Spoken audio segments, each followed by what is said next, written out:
If you are like me and you were raised in a way that was hurtful, traumatic, and not okay, I want you to know you're not alone. This is so hard, okay? We do it tired, we do it angry, we do it depressed, we do it anxious. We get it done. I have so many moments where I want to react, and in some moments when I do react, I feel out of my body. As a mother, I could not imagine raising my children the way I was raised, but I think we're learning that people were doing their best. Here we are doing better than our best, and it is a lot. Someone commented on my last video that when my daughter wants me to lay with her for an hour, that I should tell her after 20 minutes, mommy is tired. I cannot do that. I have this innate peace in my chest that when my child is in discomfort or my child needs me, I have to be there. When my firstborn was getting shots for the first time, I felt physically ill. I was not okay. Those were the hardest things I was going through at that time. This generation of parenting is different than ever before. And when someone outside of our generation gives unsolicited advice, it is the most enraging thing ever. Me personally, I found out I was pregnant on March 10th of 2020. My pregnancy was not planned.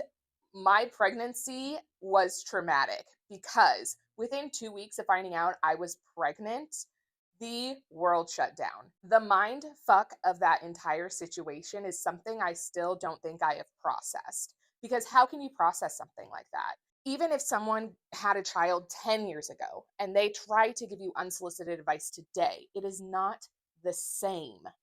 It is not the same. And hardly anyone is parenting the way you are parenting. I love constructive criticism. I love constructive banter. I love when moms suggest things out of a place of love.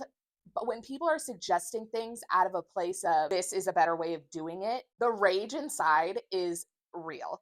Here we are doing it tired, doing it scared, doing it for the first time. And we need to give ourselves more recognition. Lately, I have been coming up with ways to make my life easier, more automated, and just smoother. And I have been sharing those things with you. The women who got pregnant in the pandemic versus women that got pregnant outside of that pandemic had some experiences. I will talk about all of mine at a later date and time, but when you got pregnant, you went through something. It depends on the time of year, on whether or not you were trying. It depends on whether or not you've been trying for a long time. There are so many intimate details surrounding our pregnancy, our parenting, and our mental health that no one else knows. Sometimes we don't even know them.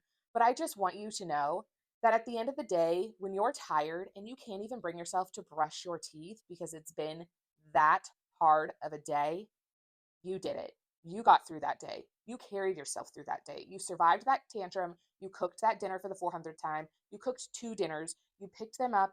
You held them. They have a warm bed. They have a loving mom. They have a loving parent who is there for them. No matter what you did wrong in that day or what you could have done better in that day, you did it. You did it exhausted. You did it angry. You did it hungry. You did it. And then the next day, you know you're going to do it again. We have so many things going on internally that we can't even put into words, but we are doing great. Remember this, especially now during this holiday season. I will be here. I would love to connect with you. My Instagram is linked in my bio. And the reason it is because if you want to send me a DM with what's going on with you, how you feel like you're relating to me, what videos you would like me to make, I'm here for that 110%. Thank you for being here. Thank you for watching. You are doing a great job. You wouldn't be worried about whether or not you're doing a great job if you didn't care. And caring is one of the most important things in this journey. You got this.